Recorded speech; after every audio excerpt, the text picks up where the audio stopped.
1950 में सरदार पटेल की मृत्यु के बाद नेहरू जी का जो विचार शैली थी, वह विचार शैली केवल कांग्रेस पार्टी पर नहीं छा गई, लेकिन हिंदुस्तान के बुद्धिजीवी वर्ग पर छा गई।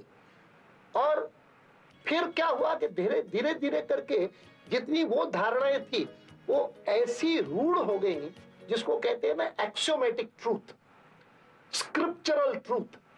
Any departure from that is heresy. हमको इस प्रकार की कठिनाई का सामना करना पड़ा है कि हम जिस समय हिंदुत्व का शब्द प्रयोग करते ही लगता है क्या हो गया, इसको क्या बात कर रहा है, हिंदू की बात करता है। हिंदुस्तान में हम में से एक एक के अनेक आइडेंटिटीज है, लेकिन जिस समय वो अगर कहता है मैं हिंदू हूं तो अपराधी बन जाता है।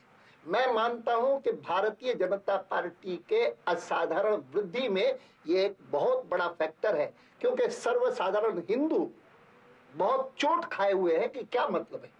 अगर सेक्युलरवाद के नाम पर मेरी हिंदू आइडेंटिटी के बारे में मुझे संकोच करना सिखाया जाएगा, तो मैं समझता हूं कि बीजेपी जो कहती है वो ठीक है।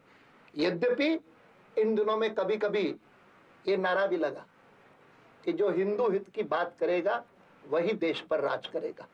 और मुझे याद है कि जयपुर में भारतीय जनता पार्टी का अधिवेशन हुआ था और मेरी रथ यात्रा के तुरंत बाद नारा लगते ही मैंने सार्वजनिक रूप से खड़े होकर के कहा था, ये जो नारा लगा रहे हैं वो ठीक नारा नहीं है। Subscribe to watch full episode on classic Indian TV serials.